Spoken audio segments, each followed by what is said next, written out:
changes that have imparted themselves on the whole ecosystem. I think one of the things that's very clear is that what we're seeing externally with COVID-19 is that globally, different countries with different approaches to addressing the crises have either succeeded or not. And partly that's due to leadership behavior. And it's no more clear than, I think, if you compare a country like New Zealand with Jacinda Ardern's and a country like the US with Donald Trump's approach to the pandemic. Two very different approaches, two very different outcomes at this point, and clearly representative of scenario where leadership is critical in making a difference. Leadership is also critical in making a difference in the oil and gas space. The chart you see to the right suggests there could be a number of different outcomes on oil supply demand balance due COVID-19. I would suggest at the moment we're still in a dramatic period of uncertainty in terms of the length of perceived return to normality, and we're probably in the bottom left quadrant, scenario C. So we're still in a complex world where decisions are made under conditions of ambiguity more than anything else, and we have to see clearly through the mist. And that's the leader's kind of accountability and responsibility, and that's kind of what I'm going to talk through over the next 20-25 minutes. I'll briefly just talk and start on the landscape from an oil and gas perspective, talk about what a leader should be thinking and trying to enact through this crisis, which is obviously continuing, and then just a takeaway really is just talk about a couple of simple rules of thumb that can help you kind of recalibrate when you're confused or when you need to, and they are scalar and applicable to all sorts of circumstances. Where we're at today, is a point in time. I think critically, we've seen the commodity cycles in the past move through the system. We've seen upswings and downswings. Many of us recognize that this is not necessarily similar to those that have happened in the past, and this is an existential schism. But equally, what we need to do and what is critical at this time is to see the landscape with new eyes. In the past, and over the past couple of decades or so, one of the dramas in the system for oil and gas is that we've not collectively delivered the returns that the market have otherwise expected of us. And that in part has many reasons. I think we've binged on cheap debt over the last decade in particular. And we've not really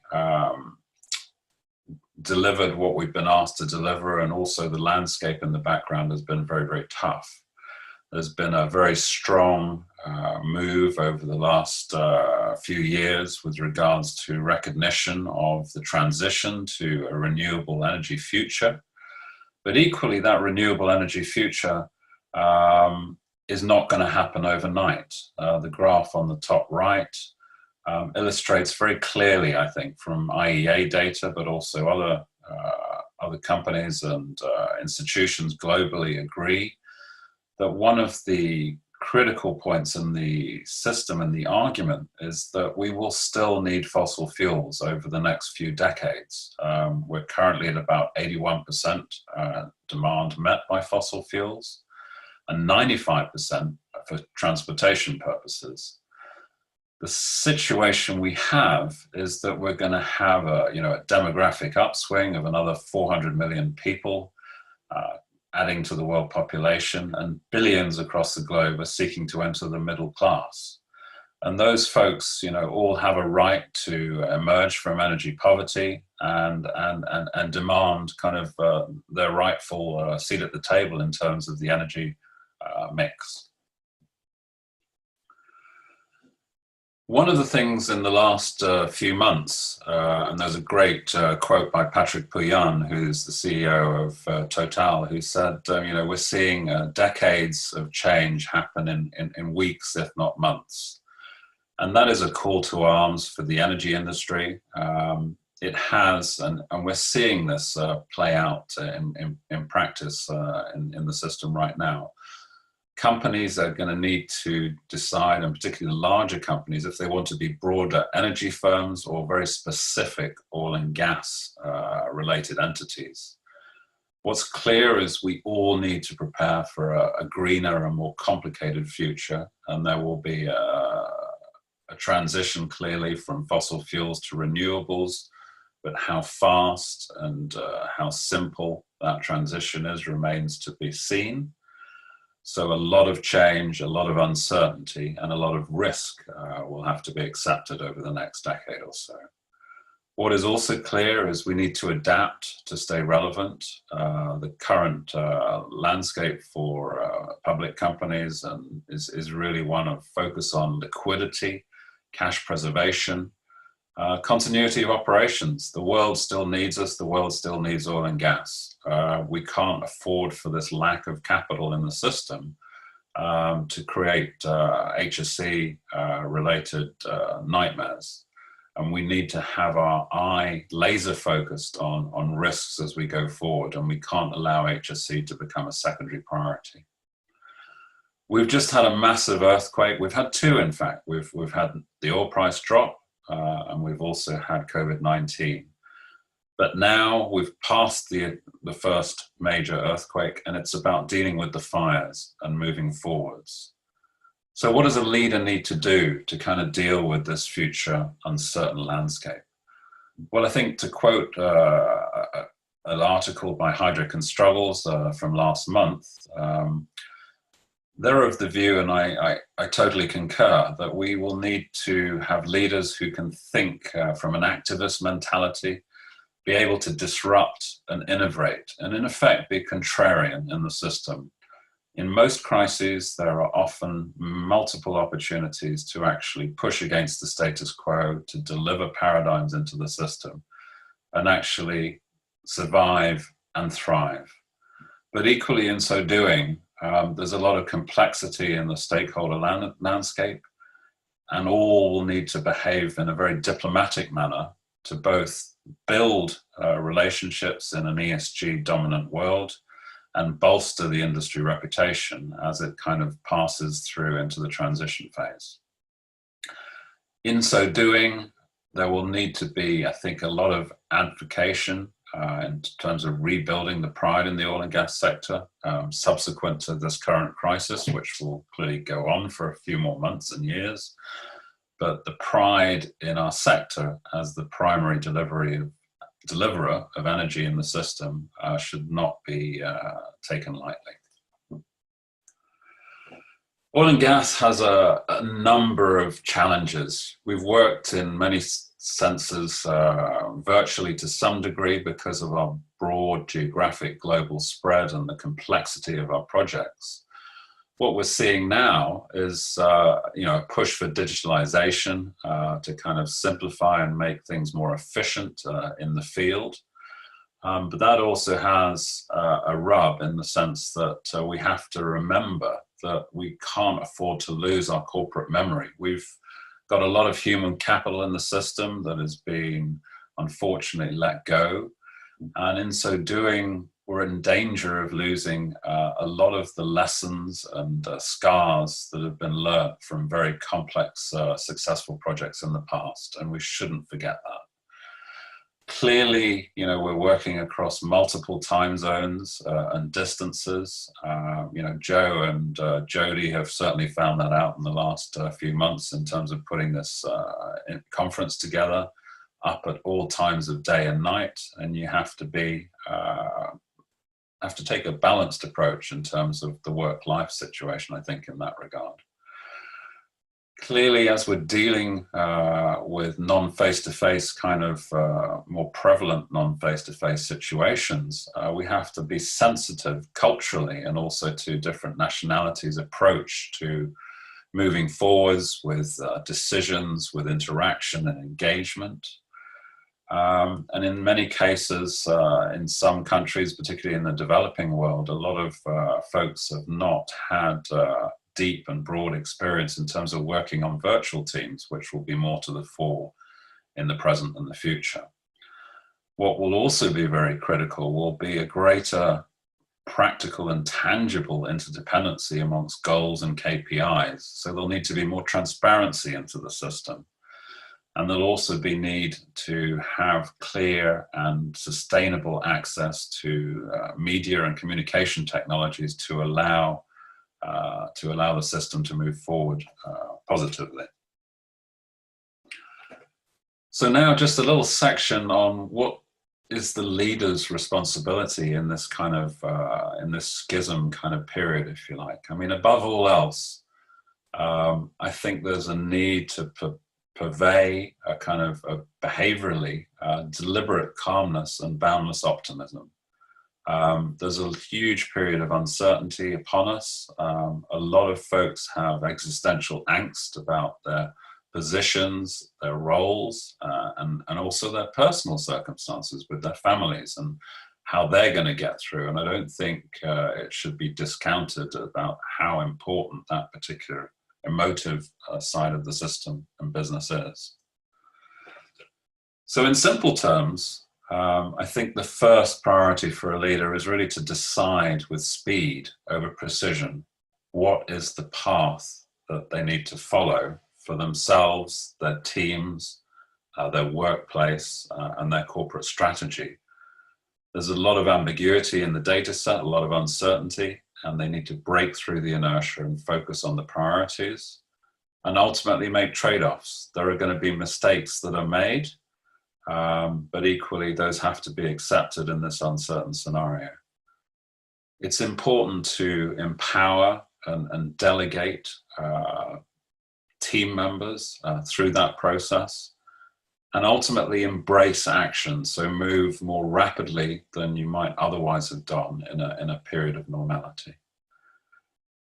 Secondly, it's really important to decide what not to do. We've found in this new world that there are a lot of things that have wasted a lot of time and costs, and those are two things that we need to focus on to dramatically lower our operational costs and increase our margins in this new lower oil price world, and develop new ideas and how we're going to deal with the next step forward in growing our companies and our approach to the external challenges of the landscape.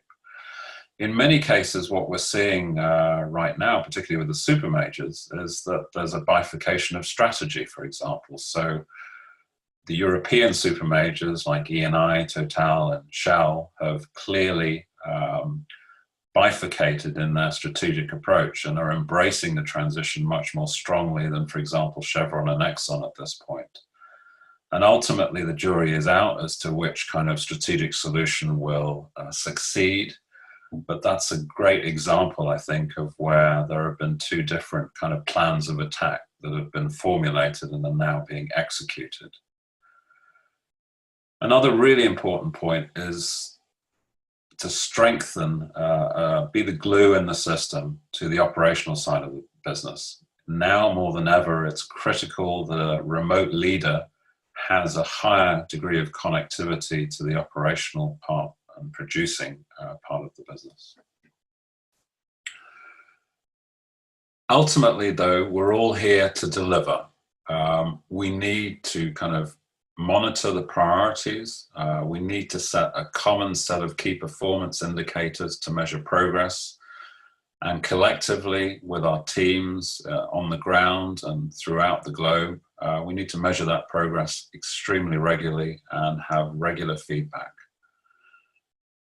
In that delivery kind of part of the exercise, it's important to maintain equanimity. A lot of folks will panic.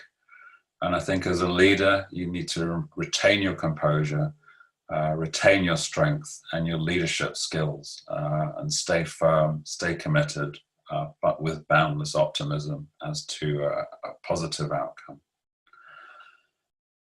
Lastly, engage. I think this should probably be the first thing you should think about every time you wake up in the morning is that we're all humans. Human capital in our system is the number one priority.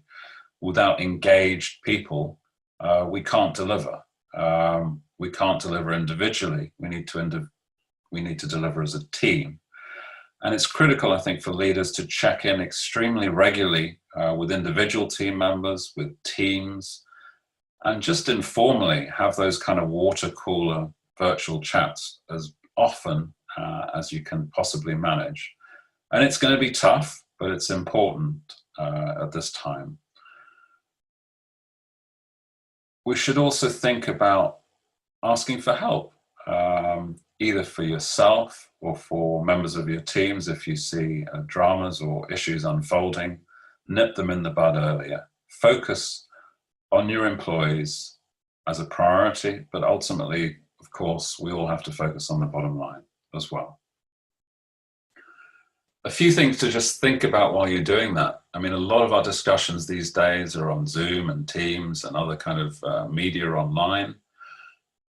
It's easy to not think about your body language and what you're saying and how you're saying it, but it's very important to actually do the opposite, because people are just seeing your kind of face and head and your shoulders and hearing you. They're less exposed to your overall body language in which they would see in a face-to-face environment. So tone and honesty, authenticity are critical. Equally, it's important to just use your words very carefully. Think about how you will communicate in different media. So you have obviously the virtual video media, but you also have emails and writing. Be careful about how you communicate if English is not your first language. Most importantly, take time to learn by listening and not to kind of interject, not to respond. Use a questioning approach more frequently and solicit feedback more regularly.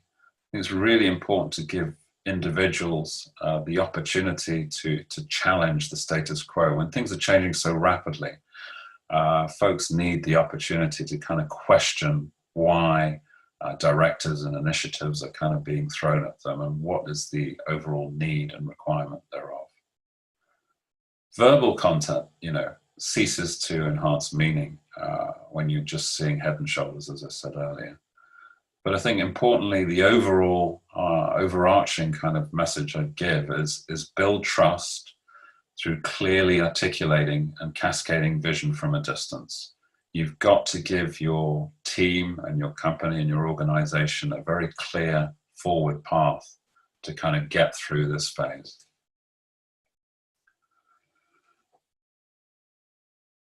And just to carry on with the theme a little bit more, in doing so, keep asking, are you okay? Keep going back to that human kind of side of the business. Everyone has their own personal dramas, but keep asking, your colleagues and your friends and so on and so forth, are you okay? And make sure you listen to them and understand and help them deal with the uncertainty. Larger companies, you can kind of, for those that are shy, if you like, to respond or give feedback, you can do anonymous surveys. Keep the morale high, and certainly reward folks for constructive behaviors and quick wins and achieving KPIs earlier. Make sure you let folks know that they have anonymous opportunities to reach out for counseling or mental health requirements as might be needed. And obviously, it goes without saying, but have fun as best you can in the circumstances. So let me just finish on a couple of acronyms. I hate acronyms personally. I was at Shell for 10 years. We had a 23-page booklet of acronyms. But equally, there were two that I've taken away with me in my career that I use regularly. They're scalar, they're applicable to all sorts of circumstances. One I got at Shell and one I got at Apache when I was doing an emergency response leadership role. And both of them, I think, are very relevant to dealing with crises. The first is from an emergency management kind of training perspective. And it really kind of prioritizes how you should think in your mind from a rule of thumb basis about what order of importance you should compartmentalize your decisions, your behaviors, and your forward thinking and actions. And that's PEARL. So that stands for people, environment, assets, reputation, and liability. People always have to come first. Clearly, if your rig's on fire, your first thought is about making sure that your folks on that rig have been safely rescued or in a safe environment. The second thing you think about is the environment, the damage to the environment. And this is not just about a rig falling apart. This is now thinking about the impact of COVID-19, of course, particularly.